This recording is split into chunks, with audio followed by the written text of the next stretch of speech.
Assalamualaikum warahmatullahi wabarakatuh.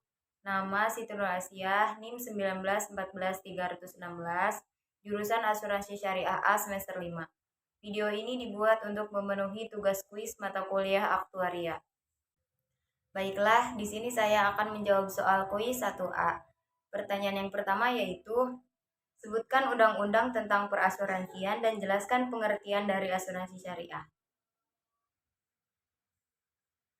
Baiklah, jawaban yang pertama yaitu dalam Undang-Undang Nomor 2 Tahun 1992 tentang usaha perasuransian disebutkan, asuransi sosial adalah program asuransi yang diselenggarakan secara wajib berdasarkan suatu undang-undang dengan tujuan untuk memberikan perlindungan dasar bagi masyarakat.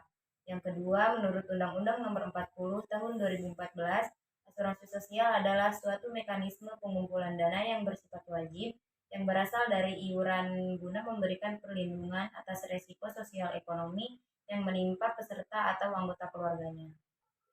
Pengertian asuransi syariah adalah takaful atau dikenal juga dengan asuransi syariah atau takmin atau tadamun adalah usaha saling melindungi dan tolong-menolong di antara sejumlah orang atau pihak melalui investasi dalam bentuk aset dan tabaru yang memberikan pola pengembalian untuk menghadapi resiko tertentu melalui akad yang sesuai syariah. Dan untuk pertanyaan yang kedua yaitu, jelaskan mengenai asuransi sosial, sebutkan dan jelaskan macam-macam jenis asuransi sosial yang ada di Indonesia. Jawaban yang kedua yaitu, asuransi sosial merupakan model pemberian kesejahteraan bagi masyarakat dalam memberikan perlindungan yang berbasis kepada perlindungan yang didasarkan kepada iuran yang dilaksanakan secara kolektif untuk membantu masyarakat secara keseluruhan. Yang selanjutnya yaitu jenis-jenis asuransi sosial yang ada di Indonesia. Yang pertama, Taspen yaitu untuk asuransi sosial pegawai negeri sipil. Yang kedua, Akses yaitu untuk asuransi kesehatan pegawai negeri. Yang ketiga, Asabri yaitu untuk asuransi sosial ABRI. Yang keempat, asuransi sosial kecelakaan lalu lintas.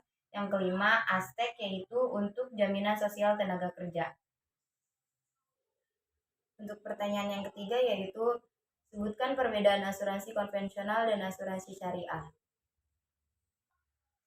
Untuk jawaban perbedaan asuransi syariah dan asuransi konvensional yaitu, asuransi syariah itu akannya takaful, sedangkan asuransi konvensional itu akannya jual beli. Asuransi syariah itu juga ada DPS-nya, sedangkan asuransi konvensional itu tidak ada. Kalau asuransi syariah itu pertanggung resiko, sedangkan konvensional itu pemindahan resiko. Perbedaan asuransi syariah dan konvensional yang utama terletak pada prinsip dasar atau cara kerjanya. Pada asuransi syariah, pertanggungan resiko adalah antara perusahaan asuransi dengan peserta berupa risk sharing, peserta saling membantu dan tolong-menolong. Pengumpulan dana dikelola dengan cara membagi resiko kepada perusahaan dan peserta asuransi itu sendiri. Sedangkan pada asuransi konvensional, pemindahan resiko dari peserta ke perusahaan adalah bersifat penuh dan risk transfer. Asuransi akan menanggung resiko atas nama tertanggung, baik untuk aset, kesehatan, jiwa, atau kesepakatan. Baik, mungkin itu saja yang dapat saya sampaikan. Kurang dan lebihnya saya mohon maaf. Wallahu wafiqil aqwam thoriq. Wassalamualaikum warahmatullahi wabarakatuh.